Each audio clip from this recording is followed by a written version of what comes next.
இயேசுவில் அன்பார்ந்தவர்களை, ஆண்டவரின் திருமுழுக்கு பெருவிழா என்று கடவுளுக்கு திருமுழுக்கு கொடுக்கிறார்கள்.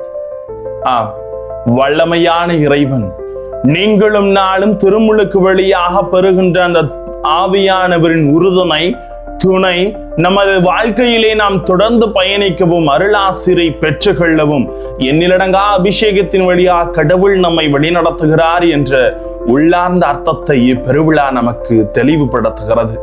வார்த்தையோடு பயணம் செய்து திருமுழுக்கு நமது வாழ்க்கையில் எப்பேற்பட்ட ஒரு பங்காகவும் ஆவியானவரின் வழிநடத்தலும் இருக்கிறது என்பதை தெரிந்து கொள்வோம். வாங்க. Praise the Lord. இயேசுவுக்கே புகழ், இயேசுவுக்கே நன்றி. இறைவனின் அருட்கரமும் அருளாசீரும் உங்களோடும் உங்கள் குடும்பத்தோடும் இளமையாக தங்கிட உங்களை நான் வாழ்த்துகிறேன். ஆவியானவர் வழித்துணை உங்களோடு என்றும் இருப்பதாக. அன்பில் இனியவர்களே, பரிசுத்த ஆவியின் கொடைகள் நம் இதயத்தில் வளர்க்கப்படுகிற பொழுது ஆண்டவரின் இதயத்தோடு நாம் ஒன்று சொல்கிறோம் என்ற ஒரு மகத்துவத்தை ஆண்டவரின் திருமுழுக்கு நமக்கு சொல்லித் தருகிறது. பழைய பாவ அழுக்குகளை களைந்து புதிய பாதையில் பொலிவோடு பயணம் செய்வது தான் திருமுழுக்கு என்பதை நாம் அனைவரும் அறிந்து கொள்ள வேண்டும். கடவுளின் ஆவியை நிரம்ப பெற்ற இயேசு கிறிஸ்து தனது வாழ்வை பரிசுத்த ஆவியின் கொடைகளால் தம்மையை பக்குவப்படுத்தி கொண்டார், வசப்படுத்தி கொண்டார். வசந்தத்தில் வாழ நம்மை முழுமையாக அவர் அழைப்பு விடுக்கிறார். வெற்றியின் இலக்கை நோக்கி ஓடும் வீரன் முன்பே தன்னை தயார் செய்து கொள்கிறான். பிரச்சனைகளுக்கு தீர்வு சொல்லும் தலைவன் முன்பே யோசித்து பார்க்கிறான். தேர்வில் வெற்றி தேடும் மாணவன் முன்பே தன்னை தயார் செய்து கொள்ளுகிறான். அடுத்த தேர்தலில் எப்படி வெற்றி பெறுவது என்று இன்றே பல கழகங்கள் ஒன்று கூடி சிந்தனைகளை சீர்தூக்கி பார்த்து கொண்டிருக்கிறார்கள். இப்படி இருக்க உலகில், இந்த உலக வாழ்வில் நீதி பணியாக வாழ்வது மிகவும் வேடிக்கையாகவே இருக்கிறது. ஏனென்றால் போராடும் சூழலும் நலிவடைந்தோர் நலம் காக்கும் நிகழ்வாக வாழ்க்கையில் கடவுள் நமக்கு உறுதுணை தருகிறார். ஆண்டவரின் திருமுழுக்கு நம்மை நினைவுபடுத்துவது நாம் எல்லோருமாக இருந்து நமது உதவங்கரங்களை நீட்ட ஆவியானவரின் வழித்துணை இருக்கிறது என்பதை தெளிவுபடுத்துகிறது. இயேசுவின் திருமுழுக்கு பரிசுத்த ஆவியின் கொடைகளால் நிரப்பப்படுகிறார். லூக்கா 3:22 சொல்லுவது போல, நீரே நன்மார்ந்த மனிதர், உம்மிடம் நான் பூரிப்படுகிறேன். இயேசுவின் முதல் ஞானஸ்தானம் முற்றிலுமாக தம்மையை திடப்படுத்திக் கொள்ளுகிறார்.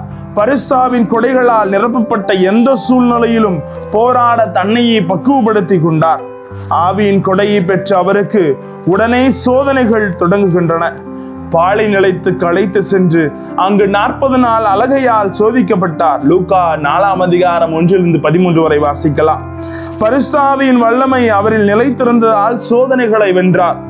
முதல் சோதனை 40 நாள் சோதனை, பாலைவன வாழ்வு, தனிமையான சூழல், அலகையின் முன்னுக்கு பின் முரணான கேள்விகள், இவைகளை எதிர்கொண்டு வெற்றி பெற்ற இயேசு எந்த சூழ்நிலையில் தம்மை பக்குவப்படுத்திக் கொள்ளலாம் என்பதை முதல் சோதனையிலே அறிந்து கொண்டார். சோதனைகளை வென்ற இயேசு தந்தையின் அன்பாலும் பரிசுத்த ஆவியின் துணையாலும் தமது பணிகளில் காலடியை பதிக்க ஆரம்பிக்கிறார். இதோ எனக்கு பின் ஒருவர் வருவார், அவரது மிதியடியை அவிழ்க்க கூட எனக்கு தகுதியில்லை என்று இவரை பற்றி திருமுழுக்கு யோவான் முழக்கமிடுகிறார். காரணம், நான் அவரை விட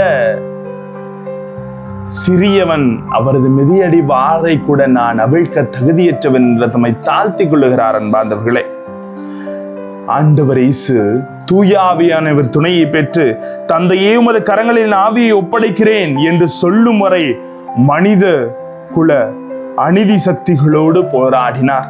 முதலில் ஆவியின் கொடைகளை பெற்றார், அலகையை வென்றார். சாதனை படைக்கும் சரித்திரம் பெற்றார். அலகையை வென்று முதல் சோதனையில் வெற்றி பெற்றார். எல்லா சோதனைகளையும் கடந்து தந்தையின் கரங்களில் ஆவியை ஒப்படைக்கும் வரை நிலைத்து நின்றார். பரிசுத்த ஆவியின் கொடைகளால் தெளிந்த பார்வை பெற்றார். பரிசுத்த ஆவியின் துணையோடு சாதனைகளை புரிய முதலில் கலிலேயாவில் காலடி பதிக்கிறார். அலகை வென்ற அவர் அலகையால் துன்புறும் மனிதர்களை குணப்படுத்தினார். லூக்கா 4 வாசிக்கிறோம். தொடர்ந்து பேதுருவின் மாமியாரை சுகப்படுத்துகிறார், தொழுநோயாளியை சுகப்படுத்துகிறார், திமிர்வாரக்காரனை குணப்படுத்துகிறார். இப்படி சீடர்களுக்கு தனது பணியினை ஒவ்வொன்றாகவே அவர் சொல்லிக் கொடுத்தார்.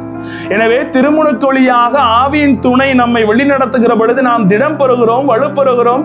வாழ்க்கையில எந்த சோதனை வந்தால் வெற்றி கொண்டு முன்னோக்கி செல்ல நமக்கு வழித்துணையாகவே அமைகிறது அன்பார்ந்தவர்களே. ஆண்டவரின் திருமுழுக்கு பரிசுத்தாவின் கொடைகளை நிறைவாக பெற வேண்டும் என்பதை நமக்கு உறுதிப்படுத்துகிறது.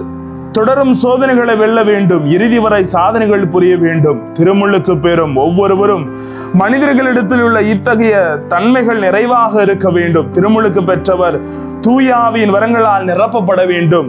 சோதனைகளை வென்ற சாதனைகளை புரிந்து மனிதர்களாக வளம் வர வேண்டும் என்பது கடவுளின் விருப்பம். ஆவியால் ஆட்கொள்ளப்பட்டவர்கள் கடவுளுக்குரியதை கடவுளுக்கும் மனிதருக்குரியதை மனிதருக்கும் கொடுப்பார்கள்.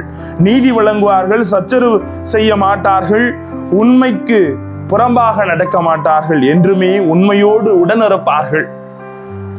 குழந்தை பருவத்தில் நாம் பெறுகிற இந்த திருமுழுக்கு ஆவியின் கொடைகளை நம்முள் வலுப்படுத்துகிறது. தொடர்ந்து நாம் வாழுகிற பொழுது நேர்மையை உள்வாங்கி ஆவியின் அபிஷேகத்தில் நான் நிரப்பப்பட வேண்டும் என்பது தான் உண்மையின் எழுச்சியாக இருக்கிறது. விண்ணில் தோன்றிய மழைத்துளி பூமியை குளிர செய்யாமல் திரும்பாது என்பது போல ஆதி பாவத்தை களையாமல் இயேசு செல்ல மாட்டார் என்பது தான் உண்மை. ஆகையால் தான் இவரே நண்பார்ந்த மைந்தர், இவர் பெருட்டு நான் பூரிப்படகிறேன் என்று வானத்திலிருந்து குரல் ஒலித்து அவரை வெளிப்படுத்துகிறது. தம் இரக்கத்தை முன்னிட்டு புது பிறப்பை தரும் முழக்கமாக கடவுளின் திருமுழுக்கு இருக்கிறது அன்பார்ந்தவர்களே. தீத் புத்தகம் 3ஆம் அதிகாரம் 4-7 வரை வாசித்தோம் என்றால், நாம் கிறிஸ்து வழியாக ஆவியை பெற்று மீட்பராகி அவரோடு நாம் ஒன்றுபட போகிறோம் என்பதை அவர் நமக்கு சொல்லித் தருகிறார். நாம் பழைய பாவக்கரைகளிலிருந்து விடுபடவும் புதிய வாழ்வை தழுவிக்கொள்ளவும் நம் மீது கொண்ட இரக்கத்தால் மீட்பராம் கிறிஸ்துவின் வழியாக நமக்கு அளித்தார் என்று புனித பவுல் அழகாக வலியுறுத்தி கூறுகிறார். கடவுளின் அருள் அவரோடு குடிகொண்டதால் அழகையின் சோதனை வென்று எங்கும் நன்மை செய்து வந்தார் அல்லவா. ஆண்டவர் ஆவி என்மேல் உள்ளது, ஏனெனில் என்னை அவர் திருப்பொழிவு செய்துள்ளார் என்பதையும், எளியோருக்கு நற்செய்தி அறிவிக்கவும், உள்ளமுடைந்தோரை குணமாக்கவும், சிறைப்பட்டோருக்கு விடுதலை செய்யவும் நான் வந்திருக்கிறேன் என்று அவர் தெளிவாக உணர்த்தி நமக்கு வலுப்படுத்துகிறார். எனவே நமது வாழ்க்கையிலே நாம் 5 காரியங்களை நமது வாழ்விலே முழுமையாக கொண்டிருக்க வேண்டும். திருமுழுக்கு பெற்றதால் நீதிக்காக போராட வேண்டும், உண்மைக்காக சான்று பகர வேண்டும், அநீதிக்காக குரல் கொடுக்க வேண்டும், அந்நியரை ஆதரித்து அன்பு செய்ய வேண்டும், ஒளியிழந்தவனுக்கு வழிகாட்ட வேண்டும் என்பதை கடவுள் உணர்த்துகிறார். எனவே அவர் தனது வாழ்வில இத்தகைய நற்செயல்களை திருமுழுக்கு பெற்று ஒவ்வொரு நாளும் செய்து வந்தார். நாமும் அதன்படி வாழ வேண்டும். எனவே நிறைவை தேடி போராடும் மனிதன் தந்தையின் விருப்பத்தை நிறைவேற்றி இயேசுவையும் பரிசுத்த ஆவியின் கொடைகளையும் பெற்று இறுதி வரை இறைவனுக்கு சான்று பகர வேண்டும் என்பது கடவுளின் விருப்பம். எனவே இயேசு என்ற படகானது புயலிலும் அலைகளிலும் சிக்காமல் இறுதி வரை பயணம் செய்தது. அதற்கு ஆவியானவர் படகின் துடுப்பாக இருந்து அவர் செயல்பட்டார், குடிகொண்டார். இயேசுவின் திருமுழுக்கு பெற்ற நாம் அனைவரும் அவரின் கையில் ஆவியை ஒப்படைக்கும் வரை அவரின் பணிகளை தொடர்ந்து செய்ய வேண்டும் என்பதை இறைவன் வலியுறுத்துகிறார். எதை குறித்தும் கலக்கவில்லாமல் கவலை இல்லாமல் ஆவியானின் அருளை பெற்ற நாம் திருமுழுக்கின் வழியாக நன்மைகளை வித்திடுவோம், ஆசிரை பெறுவோம். செய்வோமா? ஜெபிப்போம். அன்பே இறைவா, உமக்காக வழியை ஆயத்தம் செய்து திருமுழுக்கு யோவான் நாங்களும் எங்கள் வாழ்க்கையிலே ஆவியை பெற்றிருக்கிறோம். அந்த தூயாவின் துணை கொண்டு எங்கள் வாழ்க்கையை ஒவ்வொரு நாளும் முன்னோக்கி செல்ல எங்களோடு தங்கும் ஆண்டவரே. Praise the Lord.